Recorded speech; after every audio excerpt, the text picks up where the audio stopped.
Torej, dober večer. Vsem prav lep pozdrav v imenu Kulturnega centra Lojze Bratuš in Krožka Anton Gregorčič, ki danes ponovno ponujajo novo srečanje pod lipami. Z nami bo ta večer dekan in srebrnomašnik in tudi, če dovolite, moj župnik, gospod Karlo Bolčina, za kateremu se lepo zahvaljujemo, da je sprejel naše povabilo, da se je udeležil tega večera. In z njim se bo pogovarjala profesorca in tudi teologinja, lahko rečemo, diplomirala iz misiologije na Papeški univerzi Gregoriana v Rimu, Solange de Gehart, sicer pa Goričanka, tukaj naša Podgorka iz znane trgovske družine. Tako, jaz obeh vabim, da se usedete za mizo in vam vsem želim prijetno poslušanje in če boste imeli kakšno zanimivo vprašanje, tudi da potem še se udeležite razgovora. Hvala lepa in dobro poslušanje.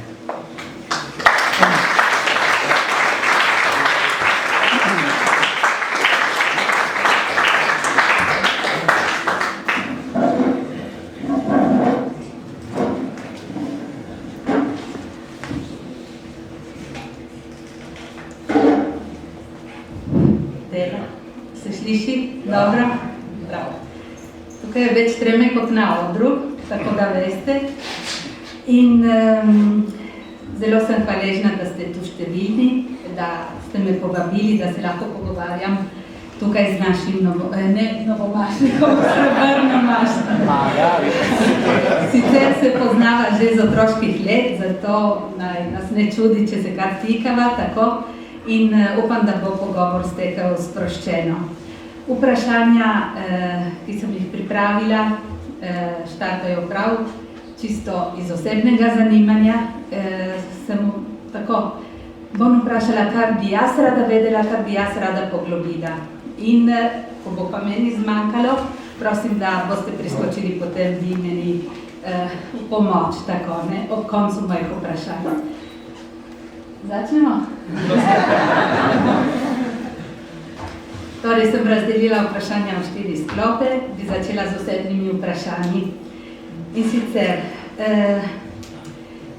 ko bi radi izvedeli kaj o neki ljubezenski zgodbi, prvo vprašanje, ki ga postavimo paru, je, kako sta se spoznala. Ampak tudi med dušo in Bogom se odvija neka ljubezenska zgodba. In zato bi se sedaj vprašala, kako sta se vidva spoznala in kdaj in kako je stopil Jezus v tvoje življenje? Torej, jaz najprej vse lepo pozdravljam in se zahvalim za to povabilo, ki me je po eni strani presenetilo, po drugi strani prestrašilo. Kajti nemo profetet in patrija, tako da mi je bilo res malo narodno, po drugi strani pa sem se mislil, če lahko kaj iz svojega dalin, tudi iz svoje skromne izkušnje, tudi glede na to, da ne prav ta hiša, ki je prenovljena, ampak katoliški dom je bil moj vrt, na katerem sem zrasel, zato se mi zdi, da je tudi dožnost, da sem to sprejel, da sem danes tukaj. Ja, ljubezen za zgodbo tako, verjetno bolj kako so se spoznala, jaz bi rekel, kje so se spoznala.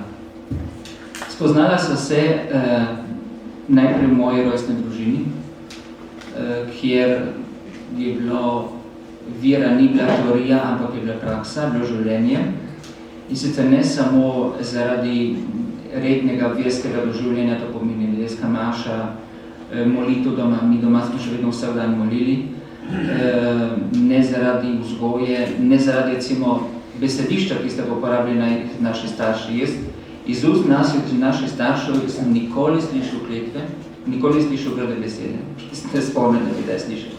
Tudi če je tata včasem vrtovali, jaz ima kakšne težke besede, jaz nikoli nisem slišal z njegovih ust. To sem videl, da se srečala z gospodom najprej tu v družini. Tako da mi je postalo krščanstvo nekaj tako domačega in prirojenega, da si nisem postavljal vprašanja in možnosti, ali obstaja še kaj drugega, kako je krščanstvo. No, pa druga izkušnja, ki je nadaljevanje, je gotovo župnijsko občestvo, v katerem sem zrasel in čeprav sem po rodu iz Pelmelama, vendar sem tam preživel samo najstniška leta in svoja otroška mladostna leta sem potem preživel v Gorici, na poseben način presvetljivan v Gorici, kjer gotovo je bil moj velik zgled in tisti, ki je botroval, sem si moji ljubezni do Boga, Monsignor Franc Močnik, ki ga vsi poznamo, zato nima smisla, da ga predstavljam.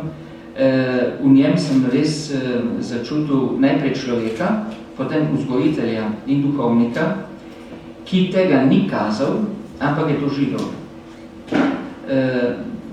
Imam veliko spominov naj, ampak zlasti bi tukaj rekel, da sem dosti ur preživel z njim v zakristiji v Zadmevanu. Jaz sem bil prisoten veliko krat, ko so prišli kakšni duhovniki na obisk ali pa kakšni drugi ljudje in so se v zakristiji pogovarjali. No, eno stvar lahko rečem Monsignor Močniku, ki je verjetno neko znane.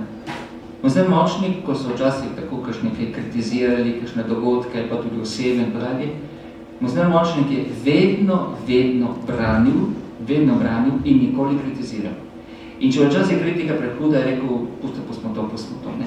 To je bil zame velik zgled, kako je treba živeti krščanstvo v ljubezni do bližnjega in ne v sovraštvu do bližnjega ali pa v kritiziranju bližnjega. In tretja stopnja, kako so se spoznala, je potem gotovo čas šolskega obdobja, bodisi šoloobveznega, kakor kasneje, potem licejskega in pa teološkega, v katerem sem ugotovil pravzaprav, da je krščanstvo res živo v ljudeh, posebej v mladih ljudeh. In so vse tiste veroučne vsebine, ki so nam jih posredovali tako po šolskem verouku, kako pri verouku v pripravi na sakramente, sicer res podlaga, ampak samo podlaga. Pravo življenje je v medsebojnih odnosih in tukaj lahko spet na poseben način rečem, to skauti so tukaj pri nas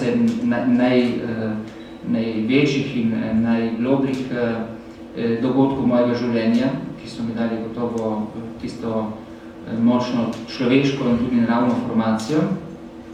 Potem pa, tukaj se mi zdi, da je dokončen dozor tudi moj ta zelo osebni ljubezenski dogodek z Bogom, srečena z mladimi Slovenijami posebno način v Stražišču. Stražišče je bilo zame v tistih letih, sem večkrat obiskoval, res zelo velika namakalna priprava, v kateri se je srce vedno vzladovalo in tukaj v Stražišču potem končno padla zadnja odločitev. Komu si najprej zaupal to tvojo željo? Vemo, če je tle, ne vidim. Ko sem končal licej, tako ne, Monsignor Močnik je imel zelo veliko upanje, ali skoraj gotovosti ne mora računati, da ta šole menatno gotovo, ampak nikoli nič posebnega, je rekel, sploh nikoli mi ni silil, absolutno nikoli mi ni silil. Samo enkrat na dušo majhni je vprašal, če o tem razmišljam, ampak potem nikoli več. Ampak ko sem počal potem višjo šolo, tu nekrat poleti, meseca junija, julija, me je gospod kaplan, to veste, da je bil Marjan Markežič, vprašal, rekel, kaj pa potem?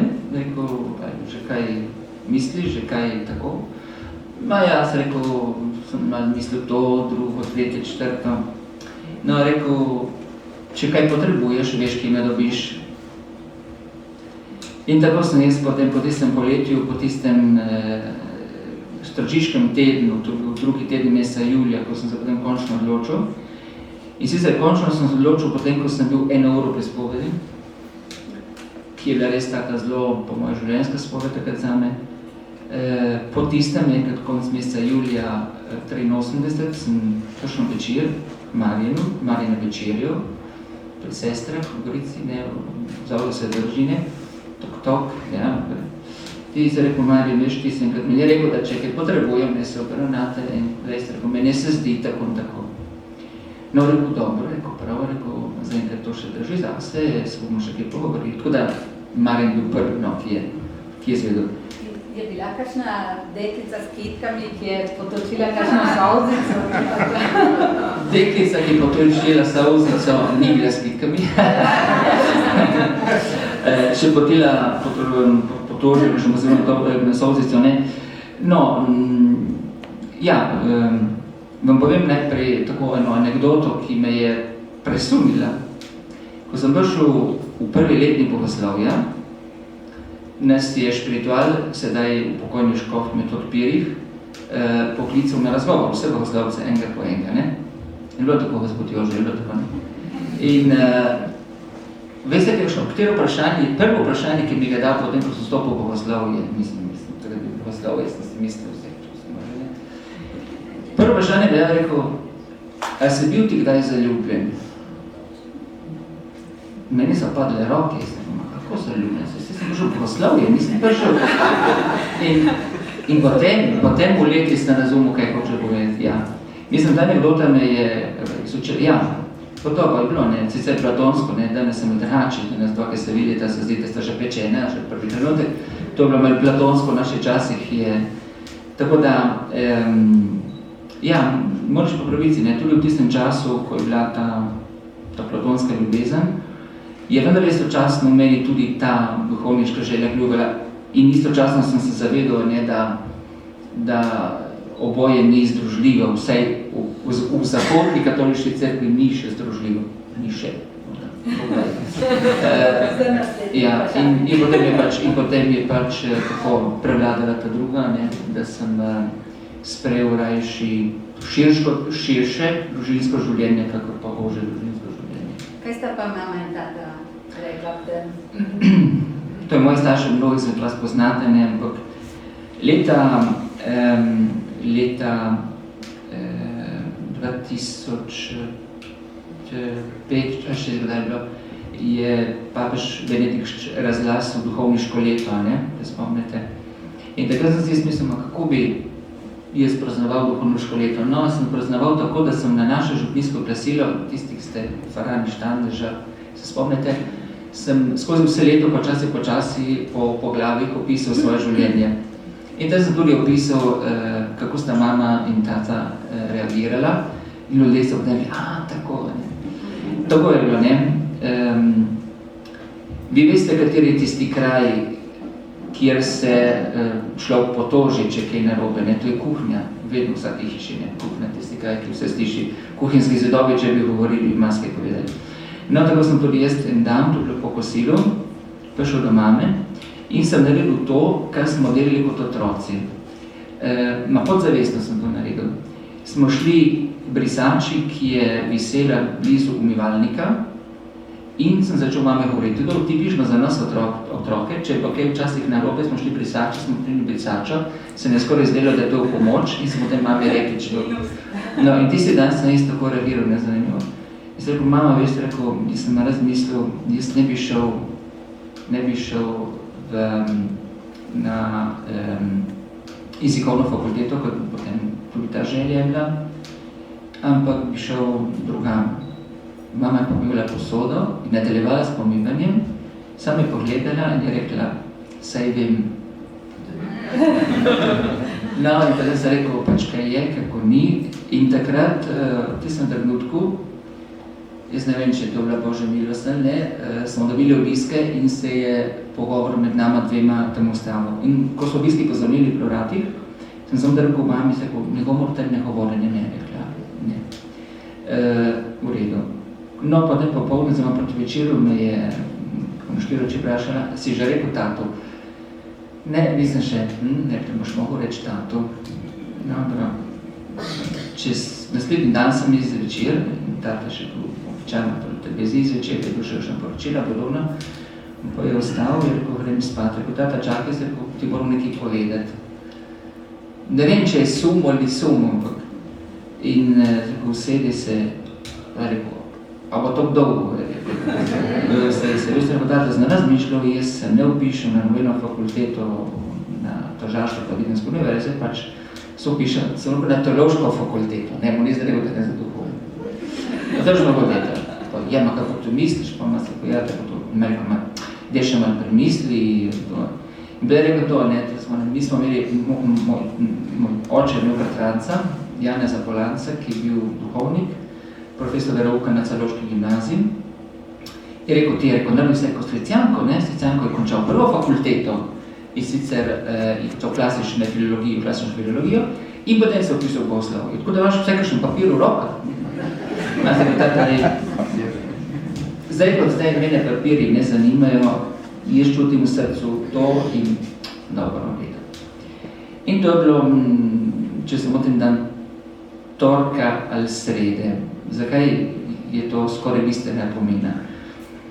Ker prvi petek v mesecu, čez 2 dni, je bila, menda je še, navada pa Svetmi Ivanu Gorici, da je bila tudi zjutraj, na jutranja Sveta Maša v 9. proti, je še, ne? In ko je Mosnar Močnik po Marjenu zvedel, da jaz imam ta namen, je to že znano v cerkvi.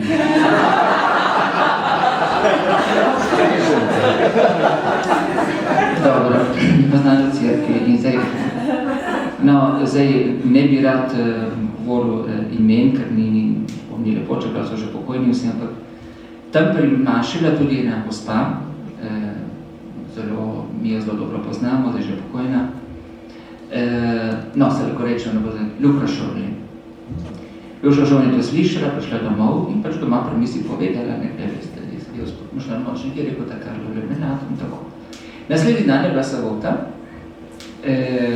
Andrej Bratuš je pač poučeval v učiteljišču in moj tata, ki je bil osnovnošolski učitelj, je imel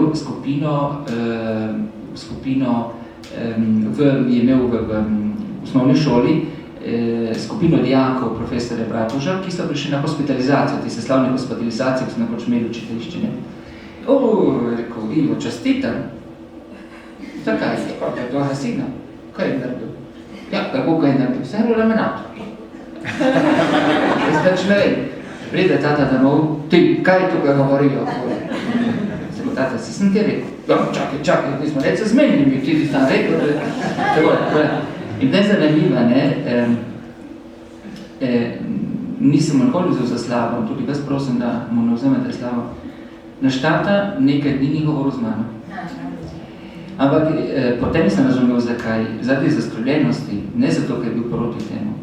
Bil zelo zaskrbljen, kajti torej duhovniki so bili pri nas doma redni gostje.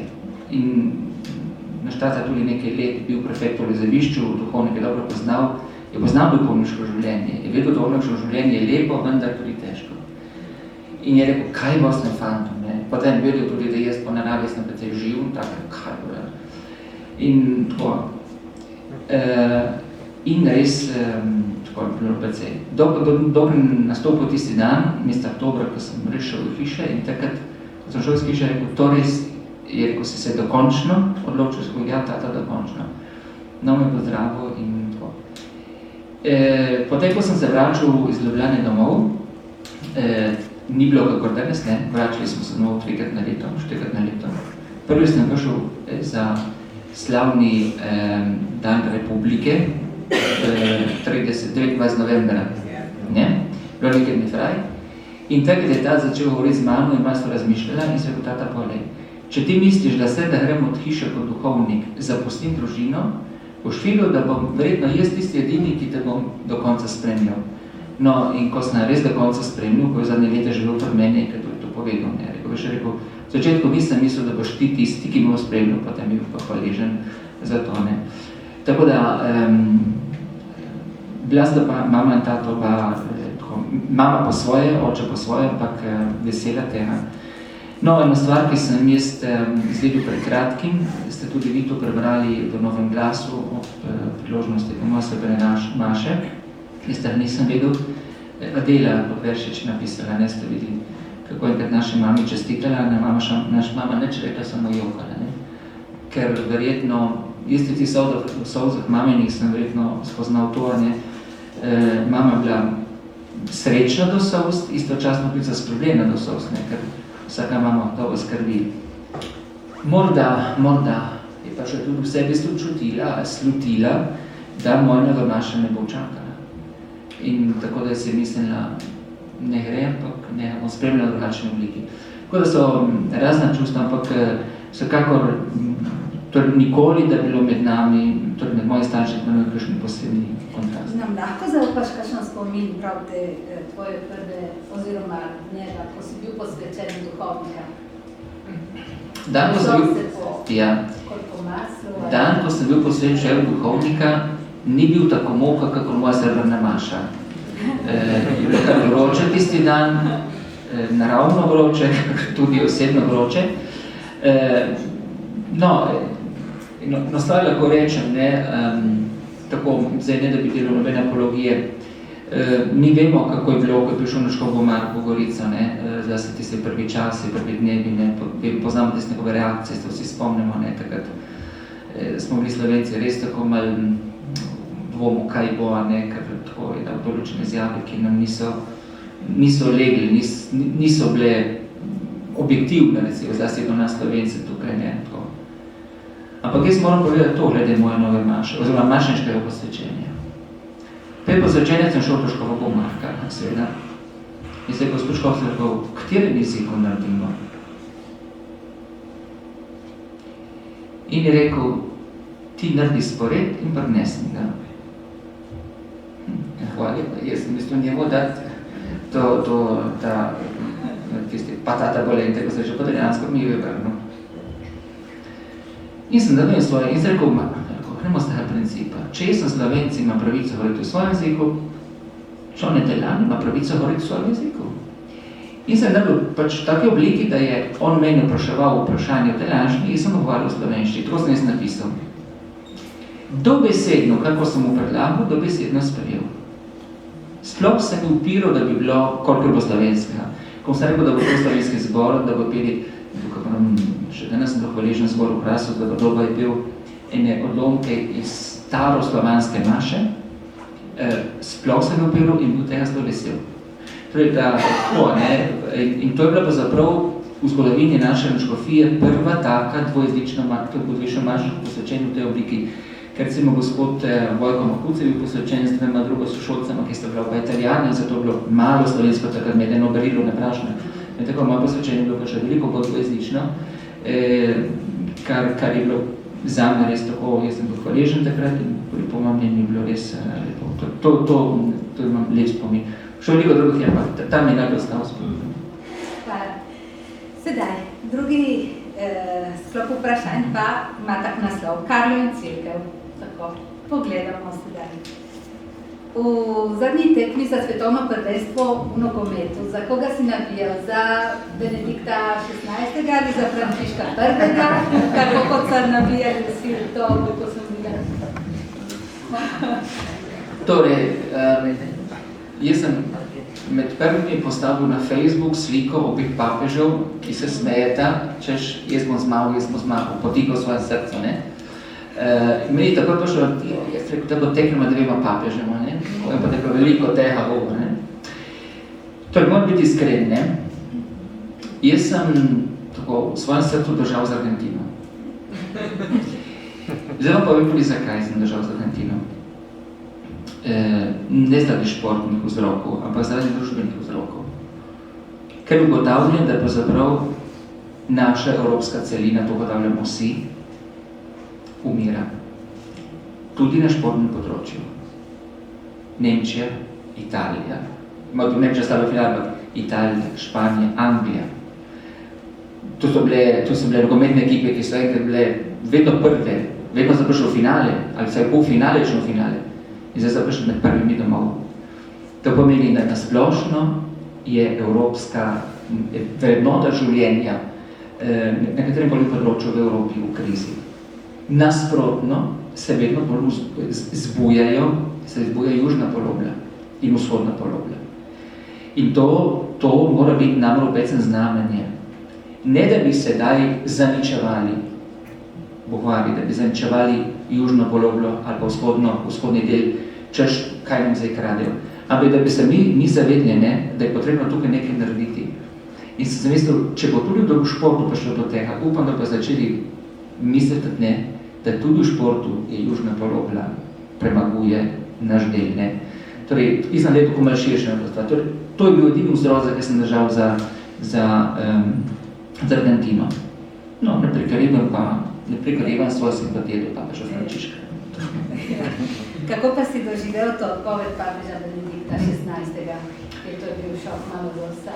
Ja, torej, jaz tisti dan, ko so mi rekli, nisem verjel, ne, sem se to kakšna pravopilska šala in sem šel potem hitro na internet in sem videl, da so vse mednarodne tiskovne agencije so dali to kot novico.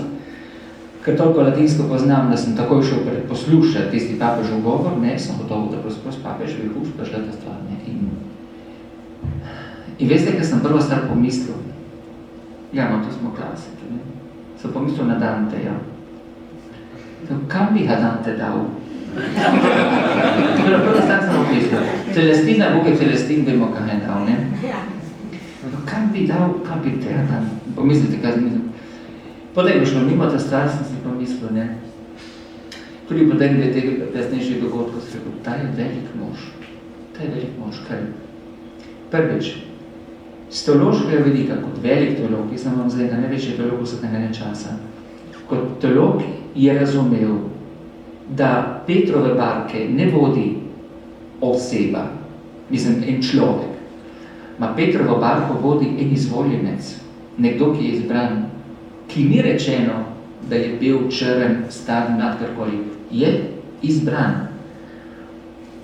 Torej, ker je izbran, ni važno, da ostane Benedikt do smrti kot človek. Važno, da je nekdo. Prvič. Drugič.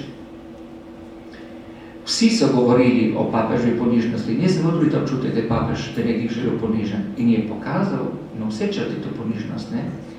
Sam mu sebi priznal. On je šel pred svojo duhovno gledalo in je rekel, a si ti, Benedikt, sposoben voditi danes to cerkev? In očitno, ko postavljal na oba krožnika vage, ne, je težja bila ta ugotovitev, da glede na zdravstveno stanje, na leta in pač če skupaj, da ni sposoben, da bi vodil cerkev v tem zelo razburkanem svetu. To moramo priznati, razburkanem svetu. Torej, ta izredna ponižnost. In tretje, kar sem jaz potem občudoval, je to, da se je to upal narediti, da se ne bal kritike, ker je vedel, da bo kritika. In se ne bal kritike, da je naredil povesti. To. In da se držal svoje vesti do konca. In meni je dal tukaj zelo velik zgled, ne, doslednosti. Če se zavedeš, da nisi, potem se umakni, ne ustrajaj. In takrat se spomnite tudi, jaz sem se kar strinil s tem, ne, takrat so mnogi govorili, je dal zgled starim politikom, ne, pa nobena se ne umaknil, so tako govorili, ne. Torej, meni se zdi, da dal zgled, gotovo recimo, ne, ni rečeno, da človek, če je star, da ni sposoben, ni rečeno. Lahko so tudi polete naša pahole. V svojih letih je popolnoma sposoben. Mislim, veste, ker bi on zapustil svoje govorniške nastope, kar je sposoben. Bog mu je žive če 20 let, če lahko, ne. Po drugi strani so nekateri modaki še pri 60 letu ne zmorijo več.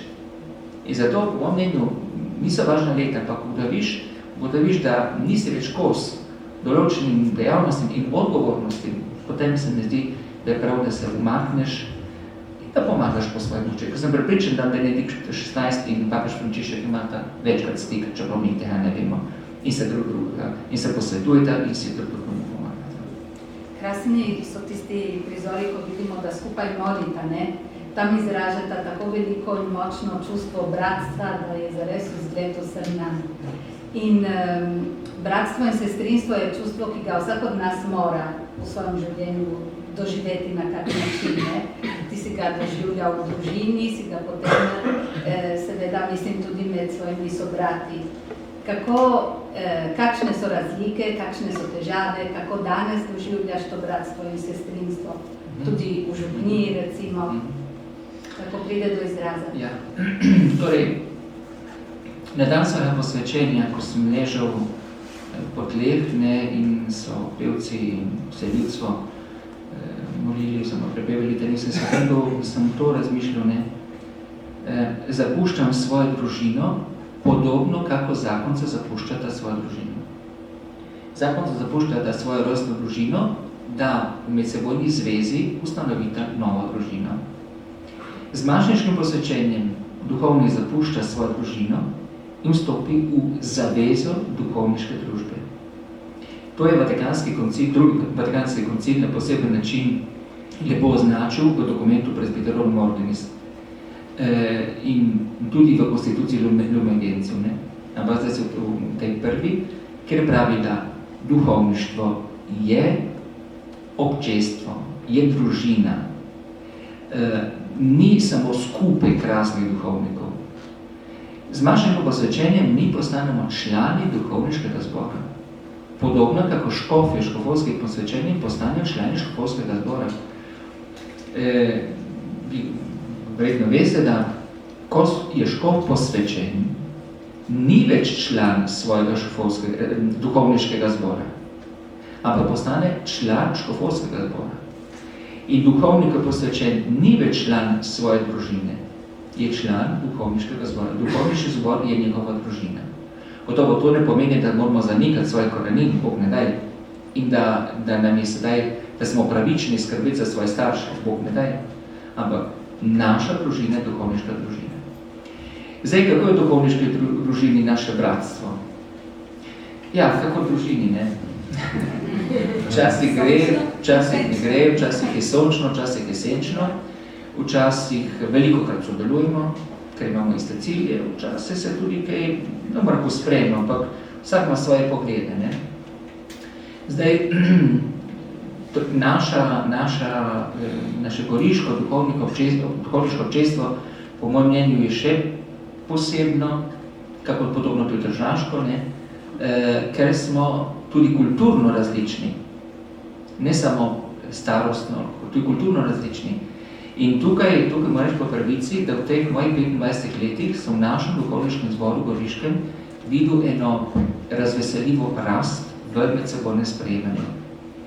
Če pred 25 leti se je mnogim italijanskim duhovnikom zelo čudno, zakaj sem bil jaz posvečen dvojezično, sem v teh 25 letih doživel italijanske duhovnike, ki so zahtevali od nas Slovencev, da imamo v slovenščini določen napredek. Ali so se tudi sami potrudili, da so somaševali v polni slovenščini. Tukaj se mi zdi, da ne bom storil greha, če bom omenil gospoda Maura Belletija, 7 let v podhori in koliko se je potrudil, da je imel mašo slovenščini, porebe slovenščini in da je pride v slovenščini. Torej, ta rast v naši duhovniški družbi je bila zelo močna. No, ne smem skrivati, da je bilo zadnje zrne čase opažno zlasti v mlajši generaciji spet nekoliko oddaljenost. Verjetno zato, ker stara generacija je bila generacija duhovnikov, ki se je skupaj vzgajala v našem semenišču ulice Lviljana, oziroma potem v semeniški ulici v velikem semenišču.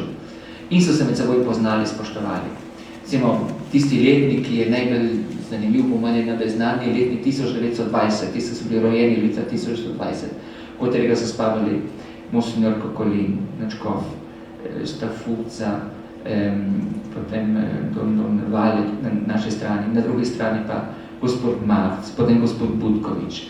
Torej, to so bili, kljub temu, da so bili Slovenci, Italijani, Fužani, tako povezan letnik, in to se potem poznalo tudi v duhovniškem zboru, ne?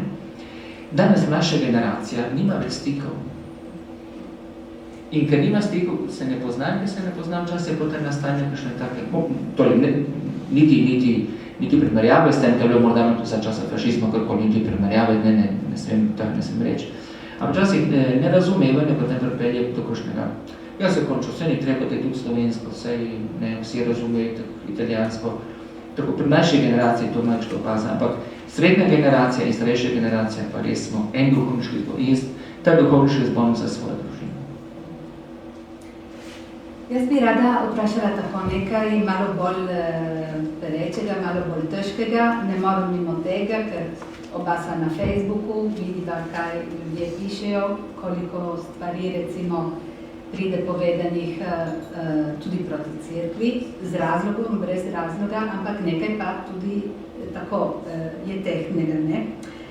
In sicer bi postavila vprašanje tako. Pedofilija in pohlep po denarju sta zločina, ki jih cerkvi najbolj očitajo. Zakaj se cerkev tako težko izmika tem grehom? In katera je po tvojem mnenju pot zdravljenja cerkve, kako bo to rano zacelila, kako lahko recimo se prav tega greha znebi? Ja, to je preč vprašanje, o katerem vsakem poštenem kristijanu, tudi poštenem duhovniku škofu zastane vihne. Torej, ne da bi opravičeval, daleč od tega, ampak pedofilija je žal vedno bila. Tudi v laičnem svetu, ne, tudi poznamo antični svet, ne, to je vedno bilo. Ampak zakaj danes cerkev tako močno obtožujejo tega? Ker cerkev je tista, ki govori proti pedofiliji in potem jo živi. Kako je zdaj to? To je problem, ne? Problem, pedofilija samo sebi je velik problem. Kajti otroci so nedotakljiva bitja. Otroke vzgajamo, ampak nima nobene pravice posiljevati na noben način. Ne fizični, niti ne psihični. Ampak zakaj do tega prihaja? Ne? Zakaj do tega prihaja? Torej, meni se zdi tako, da prvi problem pedofilije je problem nerešenih osebnih afektov duhovnika. Duhovnik v svojem semeniškem življenju ne reši svojih afektivnih odnosov. Potem bomo težave tudi naprej. Kdor ne gre skozi eno pošteno zaljubljenost, kdor ne sprejme celibata in čistosti, mi sicer nismo redovniki, škofijski duhovniki, nismo dali obljube čistosti, vendar nas je škof povabil, naj se zdržimo in naj živimo čisto življenje na dan našega mašnega posvečenja, željakovskega posvečenja. Torej, kjer človek v svoji notnosti tega ne reši, potem bo to nosil stalno s seboj. In zdaj, kdor je močan, mislim močan, fizično močan in močan kot miselno močan, potem je sposoben se soočiti s temi stvarmi z odraslimi in to dela z odraslimi. Kdor je šibak, dvakrat šibak, ker ni rešil afektov in šibak po svoji naravi, ta se znaša na otroke. In rešiti danes problem pedofilije med duhovniki, jaz bi rekel, da je ne rečem nerešljiv, ampak skoraj nerešljiv. Nerešljivo je pa to. Vzgoja v semeniščih. Ali tisti, ki vodijo semenišča, tisti, ki so ravnatelji, prefekti, vzgojitelji, karkoli, postavljajo dovolj pozornosti v to. Zadnje krožnice, ki so prišle iz svetega sedeža ravnatelji semenišč, so z tega vidika zelo stroge. Vendar kaj se dogaja? Škofje nimajo duhovnikov, kaj ne se malo. Ja, če še tisto malo, ki jih imamo lemenato, vržemo ven, kaj nam ostane? Moje mnenje je tako, verjetno v kontrastu s kakšnim škofom, več kot vam ni žal povedati. Ne? Rajši malo, ali pa tudi nič duhovnikov, vendar tisti, ki so, da so pošteni in da so res duhovniki, kako imeti več ali pa veliko duhovnikov z nepoštenim življenjem. Saj so v zgodovini človeka vedno bile suhe in debele krave. Če so sedaj suhe krave glede na duhovnike, bo prišel čas, ko bo spet debele krave. Jaz smo veliko upanja. Zame ni konc cerkve s tendami duhovnikov. Na Japonskem so preživeli več kot 100 let, 145, če samo tam let, brez duhovnikov, ker so bili mučeni. Spomnite se recimo slavni japonski mučenci. Ne? Več kot 100 let. In so starši ohranili vero. S tem, da so od otroki molili, vzgajali, oni so ohranili vero samo lahko brez duhovnikov. To je zdaj ekstremno. Vendar, jaz pravim tako. Tudi, če ne bo duhovnikov, če je kristijan viren, ne glede ali je kristijan laik, ali kristijan duhovnik, ali kristijan škof, če je viren in se zavzema za svojo vero, jo bo hranil in posredoval naprej. Bo že prišli boljši časi, da bo morda več duhovnikov kakokoli. Torej, gotovo, v sedanjem stanju med duhovniki je treba čim bolj to stvar ustavljati in reševati. In ni res, da Sveti Sedež se ne trudi. Sveti Sedež se zelo trudi, ker jaz, ki imam tako predvsem pogledal vse vatikanske dokumente, ki jih izdajo redno, podali veliko dokumentov, to govori, ampak seveda ti dokumenti ne pridejo v javnost, pridejo naravno do škofij ali pa do semenišč. Ampak po drugi strani pa uporabim to besedoma, upam, da se ne bom slabo izrazil, strogo vzgojo v bogoslovju. Strogo vzgojo v bogoslovju. Zlasti ugotavljanje, iskanje, prečiščevanje afektov. Tam je pomenilo podlago vsega. Kajti, če ti boš v bližnjem videl samo predmet svojega življenja in ne lepoto človeka, ki stoji ob tebi, potem kjerkoli boš in kadarkoli boš. In to velja sicer, ne da bi upravičeval, to velja tudi za naše družine, to velja tudi za posebej očete v odnosu do svojih otrok, česar tudi nima, žal. Rešilni glas bi lahko bil tudi molitev, ne? Pri tem. Ja, molitev vsekako. Ker večkrat s tem, da smo vsi preobremenjeni, nam zmanjka časa ponavadi za molitev. Torej, molitev je pogovor z Bogom. Jaz sem to prepričan tudi iz lastne izkušnje. Molitev ni samo nekaj izmoliti. Molitev je pogovor z Bogom. In zdaj vi dobro veste vsi, ko bi prisotni, iz lastne izkušnje, ki jo imate, da pogovori s človekom oblikujejo človeka.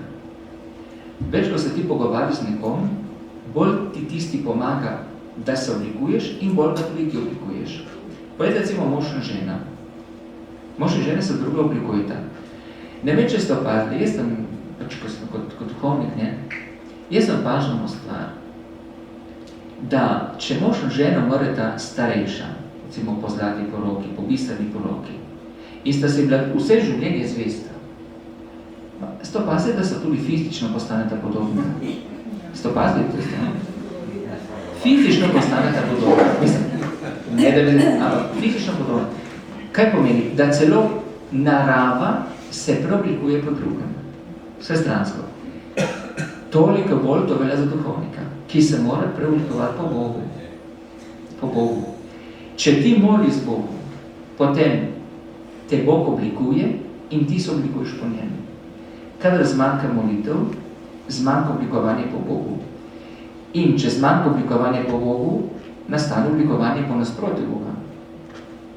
Vemo, ko je nasprotju Boga, a ne bom niti meraval. Torej, vsi duhovni voditelji v semeniščih pravijo tako, da duhovniki, ki so zapustili duhovništvo, niso zapustili duhovništva, ker so dobili dekle, ampak ker so opustili molitev. In nam lahko malo poveš tako, kako moliš ti, kako te molitev spremlja v tvojem vsakdanjem življenju? Ja, torej jaz imam dva načina molitve. Prvi je tako, ko se zdaj pogovarjam z vami, ne včasih to se kaj skreha z Bogom, tako reči, tako zelo preprost, tak prijateljski način. No, povem pač, kad mislim, in potem se vzame tudi nekaj časa tišine, da tudi nekaj poslušam, mislim, da tako, to je en del. Drugi del je pa tako, zdaj, tle so tudi vrani nekateri, sem hvaležen tistim osebam. Doma, v Štandežu konkretno, ampak pač tam bimam. Mi imamo vsako jutro, zjutraj imamo hvalnice, no, poletnem času imamo počitnice, po prvici. Drugače, od septembra do junija, vsak dan se zbiramo v molitvi hvalnice. Tako da jaz skupaj z drugimi molim en del molitvenega bogoslužja, drugače pa recimo zjutraj sem eno uro po kapeli gotovo. V tisti uri in pol en del posvetim molitvi cerkve, pa molitvenemu bogoslužju, skupaj z našimi verniki tudi. En del posvetim molitvenemu bogoslužju sam, tistem delu, ki ga sam zmolim, in en del posvetim meditaciji, torej refleksiji. In ta refleksija ni nikoli refleksija o, ampak je vedno meditacija z. Tukaj jaz ne mišljam ostva, odločne stvari, ampak vedno skušam misliti z Gospodom. Ker sem prepričan, da če mislim z njim, potem tudi on je z mano, ne? Če jaz mislim o nečem, o nekom, tvegam, da se izoliram. Jaz mislim o njem in ga nekje, skoraj bi rekel, čisto individualistično oblikujem, razporedim. Če pa v zvezi z njim, potem čez nekaj tako, čez dan veliko molim, vendar ne s tistimi običajnimi molitvami, Oče naš, Dreva Marija in tako dalje, ampak tako veliko se pogovarjam z Gospodom, ja, to pojavim. Da včasih se mi zdi, da rečem, da se prav otroči, ne? Ampak rajši otroči, kako da bi neč ne bilo. Če ne boste kot otroci, kako je? Tako, ne pride pa na Nebeško kraljestvo, ne, to. Poglejmo sedaj pa Karlo in župnija. Mislim, kaj pomeni biti duhovnik na meji, oziroma ob bivši meji, duhovnik v skupnosti, ki ni samo dvojezična, ampak kako smo prej rekli tudi dvokulturna ali večkulturna tudi, ne? Katere so težave, kako recimo župljani doživljajo tvojo prisotnost, če te imajo za pravičnega, mislim, takega lojalnega obe skupnosti, ali če kakšna brunda. Se slišali? Brunda, kdo? No, če sem jaz pravičen, pa če sem to prepuščam mojim faranom, jaz tem ne bi govoril, ker pač vsak sam sebi izkušal svoj najvišje in to se mi zdi prav, da jaz se vesolim. Pač pa kako jaz doživljam svoje duhovništvo in tudi svoje dušno pastierstvo tukaj, na tem kraju, ne. Torej, preden govorim, pa vse izkušam govoriti v vprašanje, jaz pa predvsem govorim o stvari. Jaz že leta in leta se dostikrat vprašujem, oziroma rečem Gospod Bogu tako, ne, Gospod Bog poslušaj, ma kaj sem jaz naredil? Kaj sem jaz naredil, da si ti meni dal? Se roditi leta 1964, po vojni, mimo teh vojnih težav. V času, ko ni bilo več tista terorja, ki so doživljali naši očetje, tudi moji starši še. Prvič. Drugič. Si mi dal, da sem se rodil tukaj, Slovenec v Italiji. Slovenec, ki ima za seboj v genih slovansko kulturo, v Italiji, ki ima pred seboj vso rimsko kulturo. Si mi dal, da uporabljamo dva jezika, slovenski in italijanski, enako vredno, mislim, ne po vrednoti, ampak po vsebini, ne, s katerimi se lahko preko slovenskega jezika povežeš s slovanskimi jeziki, ne, z enim bolj zanimanj, preko italijanskega z romanskimi jeziki, enim bolj zanimanj. Mislim, zame je to dar, ki je se veliko vprašal, kaj se tako naredil, da sem tega vreden? Ker po mojem mnenju res tisti, ki smo Slovenci tukaj, na tem krožku zemlje, in da imamo to možnost, to dvojno bogatstvo, ne vem, kaj lahko hočemo reči. In v tej luči sem jaz duhovnik, Zame je veliko bogatstvo, da lahko služim svojemu narodu in sosednemu narodu. To je meni veliko bogatstvo. Veliko bogatstvo mi tudi to, da skušam, upam, jaz skušam, se trudim, da bi bilo med vsemi živeči narodmi tukaj prenesena na Goriškem, sploh v tem našem prostoru, da bi bilo sožitje.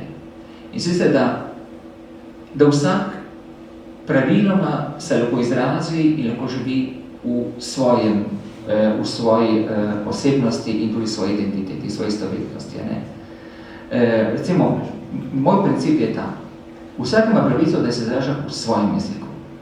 Če sem jaz Slovenec, ima pravico, da se izražam v svojem, če si Italijan v svojem in če si tu Furlan tudi v svojem. No, upam, da bi Furlani ne zamerimo, včasih sem jaz bolj Furlan kot Furlani. Ja, recimo, zdaj bom rekel skrivnostno, eno tajnostno, zdaj sem že toliko časa mimo. Smo imeli enkrat in pogovor dekani škofom v zvezi s furlanskim misalom, lekcionarjem in tako dalje. A veste, da sem bil edini, ki sem podpiral furlanski misal in lekcionarki? Celo mimo furlanskih duhovnikov. Maste ga poslušajte, rekel, imate priložnost v svojem jeziku, pa te to čvara. To, in zame to je veliko bogatstvo, imeti vse te stvari, ne? In živeti v tem. In to je jaz tako, tukaj se tiče kulturne, recimo biti duhovnik v tem netekodnem področju. Potem pa tudi biti duhovnik reskodušni pastir, ne? Biti duhovnik dušni pastir, torej moje prepričanje, moja zavest je ta. Duhovnik je most. Samo to. Duhovnik je samo most. Povezuje človeka z Bogom. Na kakšen način? S pomočjo učenja, s pomočjo sakramentov, s pomočjo duhovnega vodstva, na različne načine, ne? Ampak je most. Če bi jaz sam na sebe nekje imel za, to rekel, tistega, ki je odgovoren, pa najvišja sila, najvišja moč v župniji, kar se tiče verskih stvari, potem bi gotovo izgubil. Če pa se zavedam, da sem to povezovalni člen, ne, in da pomeni praviloma, lahko hodijo po hrbtu, me tudi včasih plačijo ljudje samo zato, da lahko pride do Boga, potem se mi zdi, da tak duhovnik je izpolnil svoj cilj. Oziroma, ne svoj cilj, izpolnil duhovniški cilj. Duhovniki moramo povezovati ljudi s Bogom.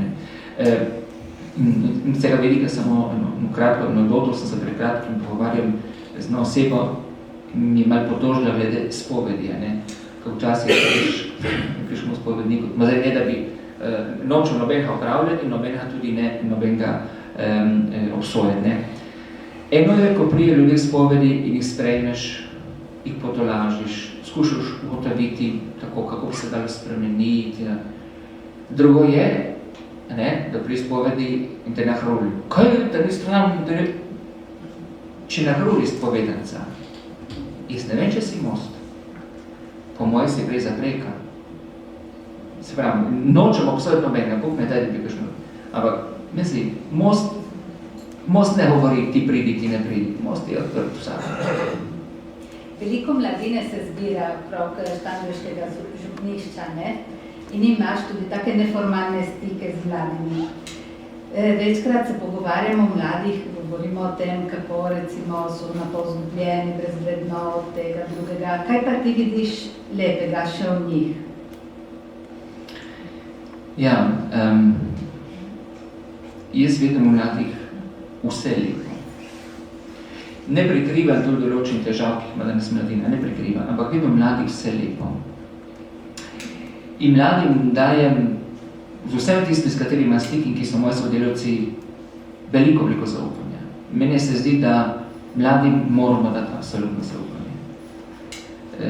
Saj bojo pohrešili, saj bo šlo kaj narobe, a smo pohrešili tudi mi.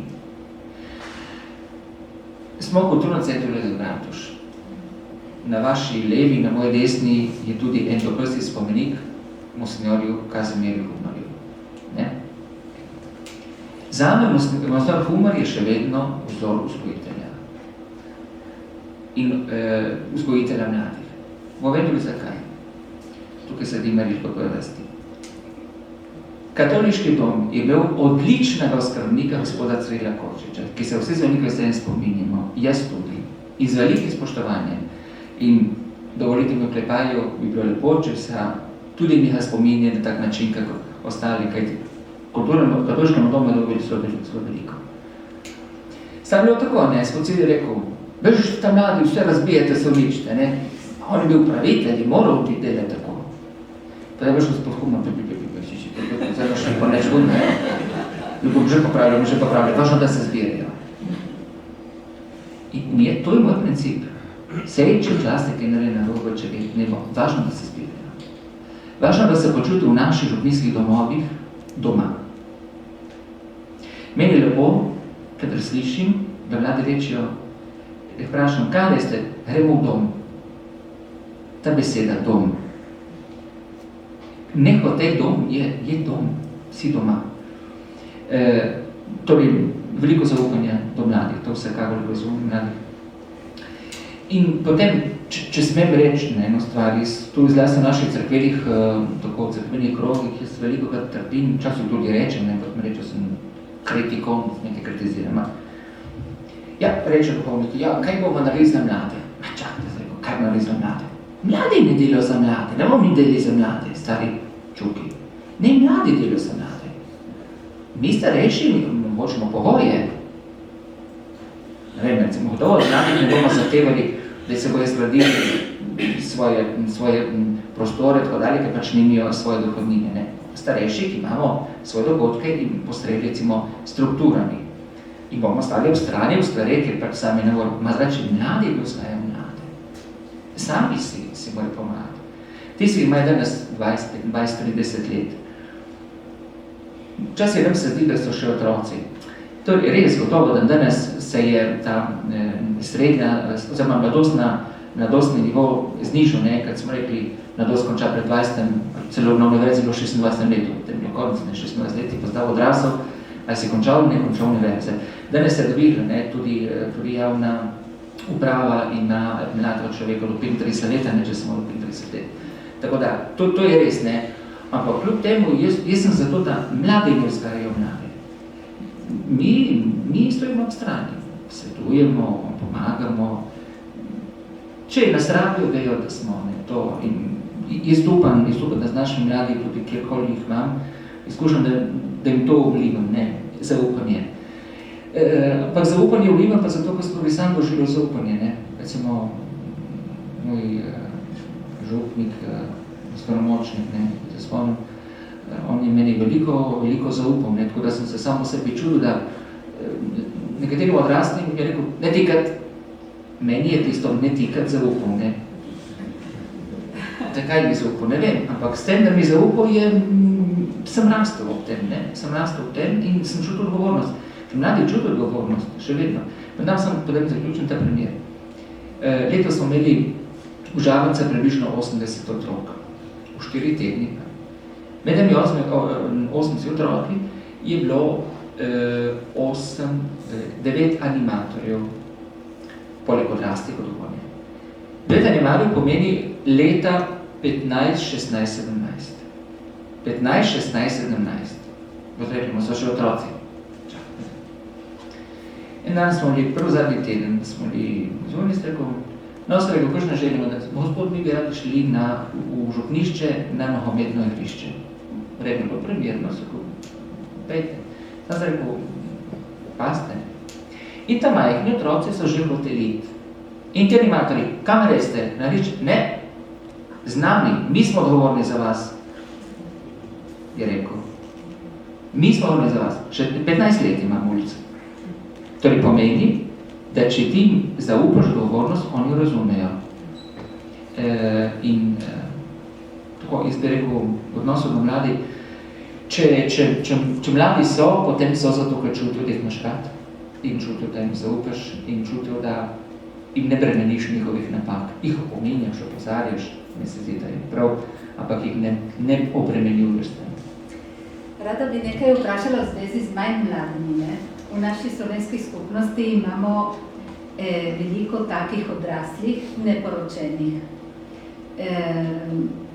zaradi raznih razlogov, ampak večkrat tudi zaradi tega, ker so v določenem življenjskem trenutku se niso za nič odločili.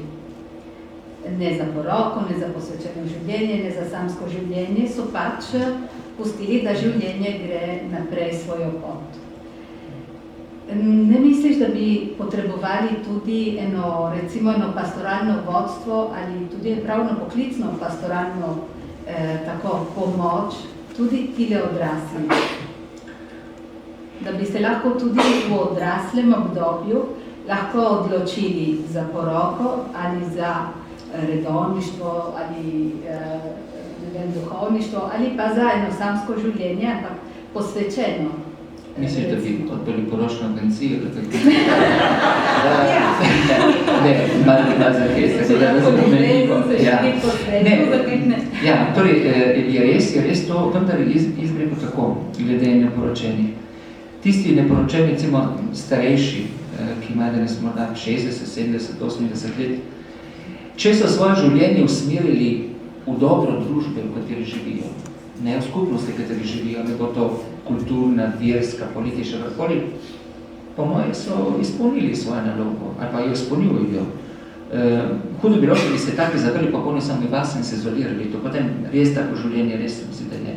Tako taki, ki se da na razpolago, in imamo veliko takih oseb, ne se zdi.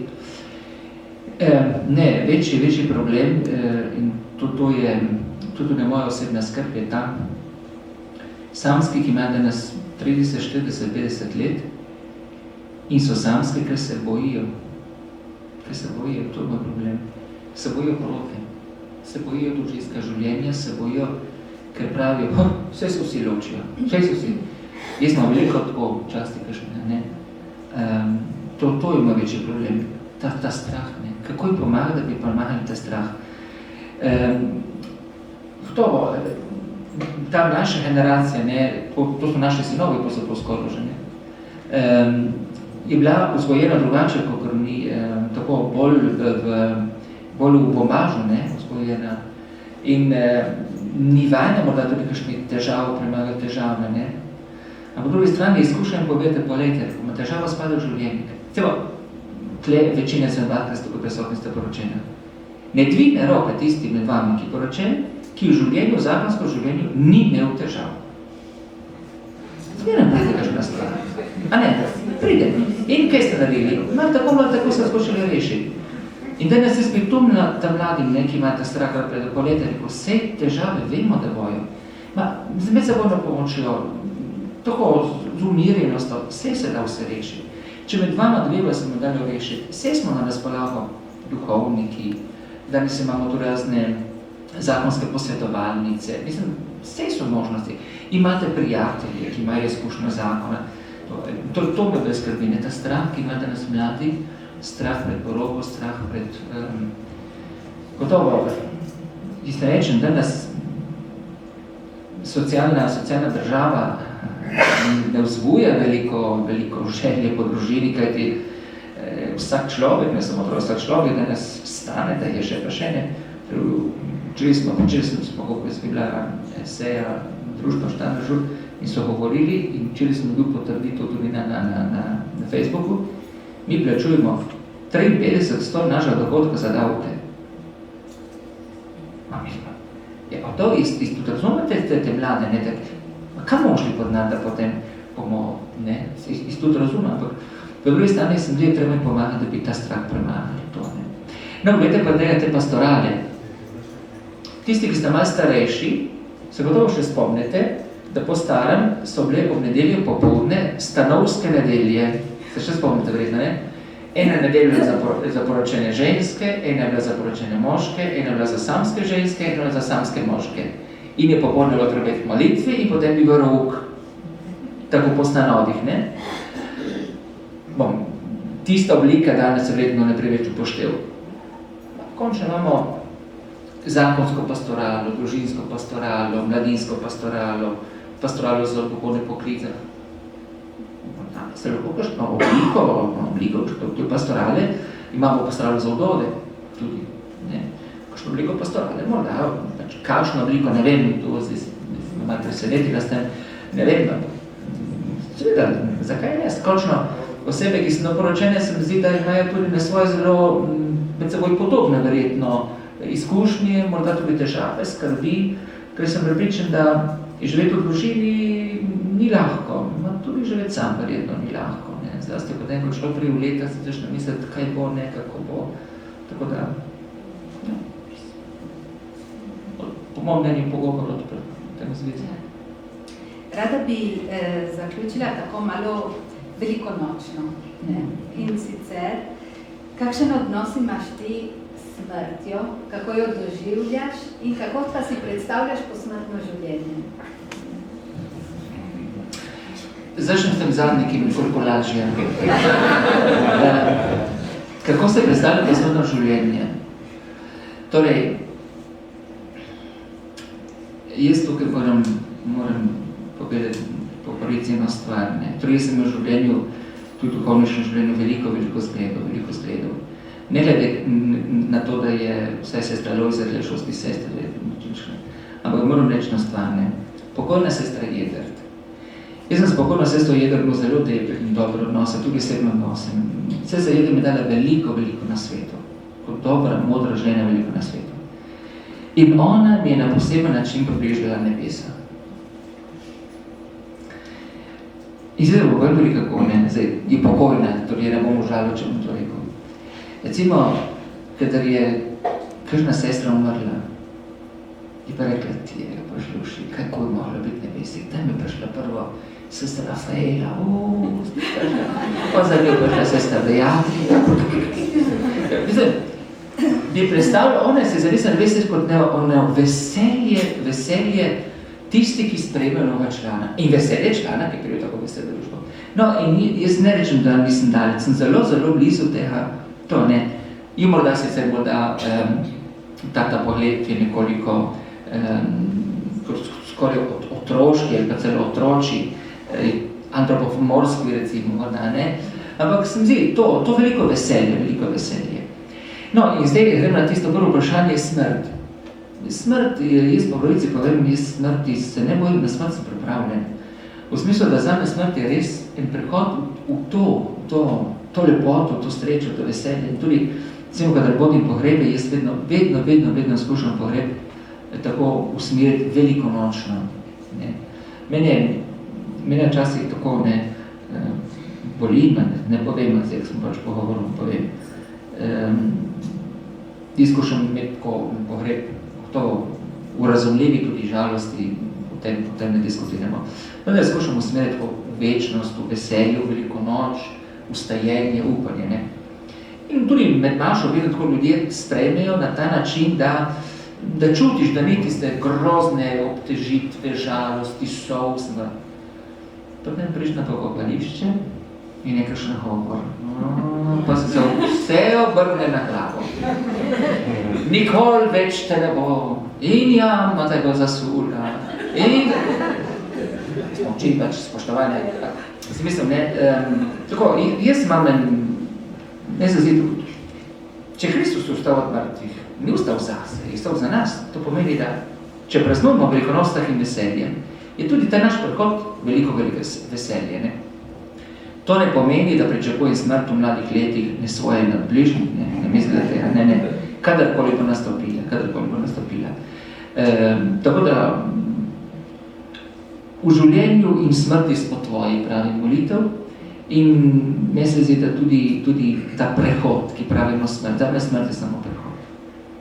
No, ni samo prehod, lahko obstaja tudi smrt, pravimo polno besede, kajti če človek je že tukaj na tem svetu živel brez upanja, brez misla, brez cilja, potem se ta brezsmiselnost in brezciljnost nadaljuje tudi po smrti, ampak brezsmiselnost po smrti pomeni ničenje, pomeni uničenje, pomeni smrt. Medtem ko ima tukaj na upanju in cilj, no željo, čeprav še tako skromno, se mi zdi, da ta želja se nadaljuje in vsaka želja je življenje. In če je tukaj življenje, potem tudi po smrti življenje. In tem, ki bi rekli tebi, ali vsem nam, da smo bedaki, ker verjamemo v te pravljice, da sicer Boga ni in tako, kaj bi rekli? Kako sem imenoval tisti časnikar? Pavlo Moska, bil sem zid. Pavlo Moska je bil pred leti, veliko, v soboto popoldne, na četrti popoldne, je bil razne intervjuje na televiziji, na prvem sporedu Raj, v katerem je gostil razne znanstvenike, profesore in tako dalje. No, nekoč je gostil enega jezuita. To mi se razdo spominam. Enega jezuita. So govarjali, ta Moska je ateist, časnikar je ateist. Bil, mislim, je pokojni že, je ateist. In je rekel na koncu govori, pa šošte rekel, vi, ki tako verujete v posmrtno življenje. In če ni nič, ko boste prišli tja, na dan smrti, in če ni nič. Da je jezuit, da ne se teh Ignacij Loyolski, počastimo se teh Ignacij Loyolski. Ta jezuit, modern mož, je rekel tako, poslušajte, če ni nič, pač nič. Ampak, vi, ki ne verujete, če pa je kaj? To meni tako stalo v spominu in sem razmislil, ne? Tako končno, mi nimamo človeških dokazov, znanstvenih dokazov, ne? Živimo v upanju, živimo v veri, ne? Nimamo dokazov. Jasno, mislim, jaz se spet kritiziram, ne spremljam duhovnika, ki z gotovostjo govori o večnem življenju. To je naše upanje, naša vera. Ma vera ne pomeni gotovosti, vera je izraz upanja. Ne? Upanje za upanje v Boga. In zato je on rekel, dobro, če nič ni, pa nič ni, ne? Če pa je. In jaz nikoli odgovoril. Dobro, jaz mislim, tukaj je skoraj zmanjkalo, bi imela še ogromno vprašanj, tudi vse, kar se dogaja po svetu danes, bi sprožilo še marsikatero vprašanje in debato. To pa prepuščam vam. Zato prosim, kar korajžno z vprašanji. Prosim. Ko slišimo odgovor, mlini v Rimu menijo počasi, so previdni, je pač taka skoraj bi rekel navada, ne. Meni se zdi to pa slaba navada, ne. To je nemogoče, da ena cerkev, ki ni velika, ki je brez dveh poglavarjev, da toliko časa to zadeva se vleče naprej. To je še na drugo. Pred leti, ko je bilo restrukturiranje, recimo škofij v Sloveniji, ko so se na škofije, je bilo tudi marsikje postavljeno vprašanje, zakaj ta naša škofija, recimo koprska, se bi ne razdelila na dve, ne, torej Goriška in ta klobasa je dolga, ne, od Kopra do izvira Soče, torej da bi bilo logično in razumljivo, da bi imeli tukaj dve škofiji. In tretja zadeva, torej vedno glede škofov, torej mi tukaj po sedeju, pred sedejem, smo imeli od 1750, kako smo imeli na škofija Goriška, smo imeli večina slovenskih škofov. Po sedeju, leta 31, zadnji goriški nadškof, od takrat nimamo več njega. Imamo možnost, sicer situacije so drugačne, Goriška pa večja in vse tako naprej. Imamo kakšno možnost, da bomo imeli kdaj še kakšnega slovenskega škofa na Goriški? Ja, prvi bo šlo kar povrsti. Če bomo molili za duhovne poklice, Ja, ne tako kot šolske sestre v Trstu. Šolske sestre v Trstu so tako strašno molili za duhovne poklice, da so dobili škofa. Imajo škofa urana zdaj za svojega stalnega duhovnika, ne? Malo torej, glede škofine, to je pa to je zelo boleča rana.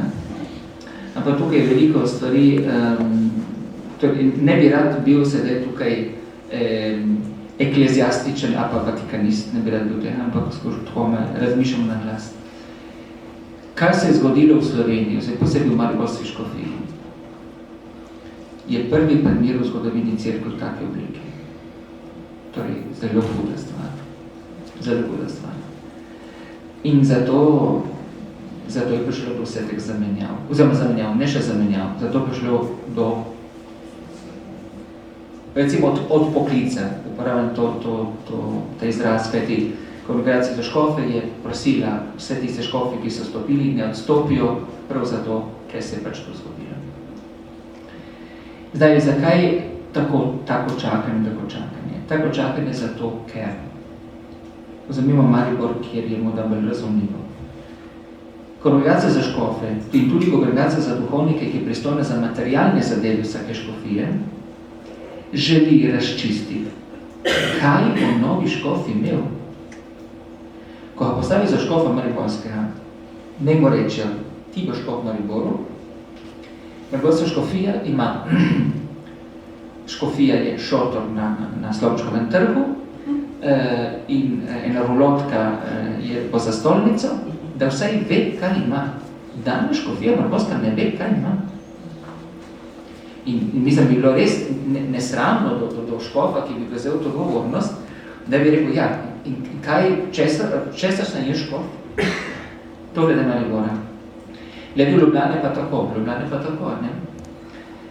Tudi tukaj iskanje zelo dolgotrajno. Jaz vem, da je poizvedovanje že zelo dolgo in dolgo časa v teku. Ampak, računajte, z vsem tem, kar se dogaja v Sloveniji, zanima Maribora, poglejte, kakšno danes stanje slovenske družbe, oziroma politike, družbe do cerkve. Jaz ne vem, če je bilo niti pod komunizmom tako ostro.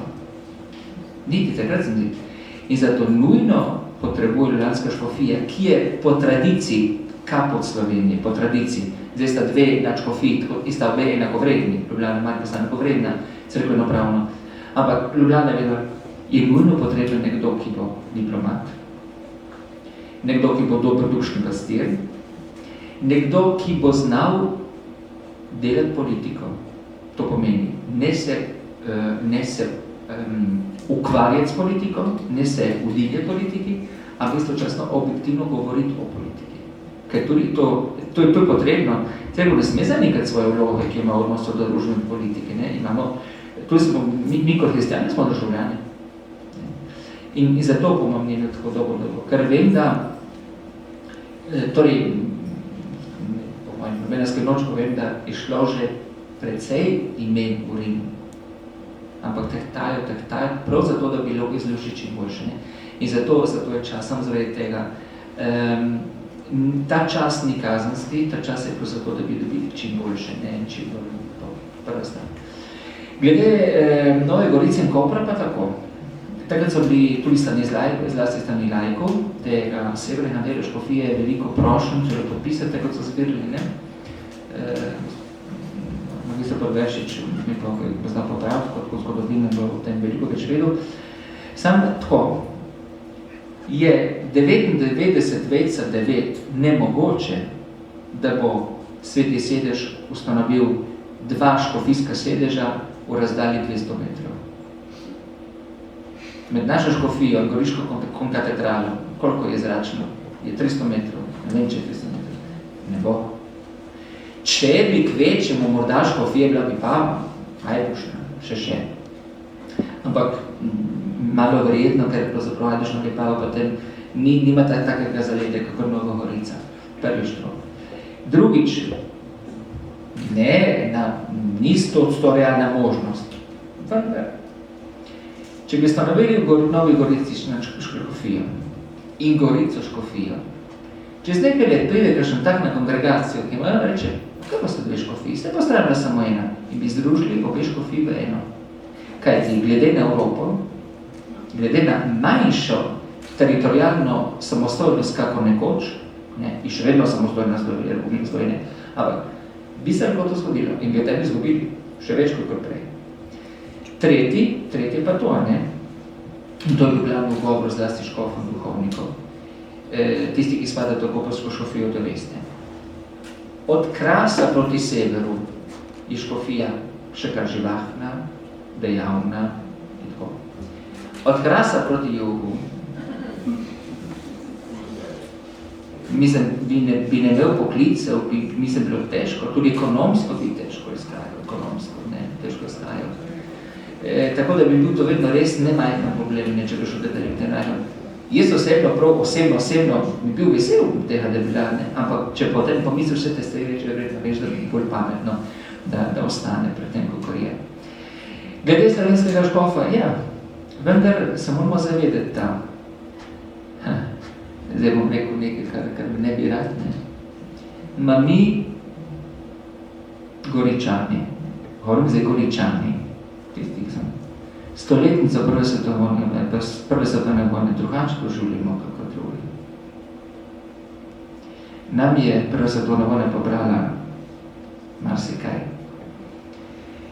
Potem nam je sicer v italijanski državi nekje dodala te dopostojne, do igr in tako dalje.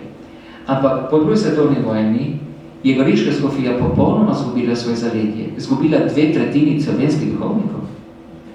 In na 2/3 slovenskih duhovnikov plus tretjino, ki je stala v goriški škofiji takrat, se je dalo dobiti kakšna škofa ven. No potem so postali Italijani, kar nekaj trečina, čez noč. in čase so bili pač take, tega se ni dalo. Danes je pa drugi problem, ne? Danes je drugi problem. Če imaš 3 krompirje, kosilo za 10 ljudi, bo malo težko, ne? In gledali smo med duhovniškimi vrstami, slovenski duhovniki, rečno 3 krompirji, imaš pa 4. In ja, lahko bi prišel Sloveniji, ali tako, ja, gotovo, ne, ja. No, z tega velika cerkev navadno nima teh, nikjer ne piše, da mora škof biti narodnosti tiste države, v kateri recimo je večina. Gledaš, škof mora biti vedno sposoben voditi ljudstvo. Ne? Ampak če hoče v Gorici voditi ljudstvo, potem mora biti nekdo, tukaj bi pričakoval, ne da je Slovenc, jaz tega ne bi zahteval, ampak da bi znal naš jezik, to pa je. Da bi znal naš jezik toliko, da bi lahko, ne rečem po govoru, pridgal, to morda ne, ampak da bi lahko namoteno bral, to bi se kakšno malenkost pogovarjal, ne, to bi pa pričakoval za našo škofijo, ne. Z vsem spoštovanjem do našega škofa Karla, tudi vsem spoštovanjem do njegovega odnosa do slovenskega jezika, veste, da se trudi, ima dobrega profesora do slovenskega jezika, ne vem, če to veste, in se trudi, ampak gotovo ta tudi mentalna oddaljenost dela njemu in tudi nam nekoli prehlavic. Ni sam kriv, pač to poslali se, ne.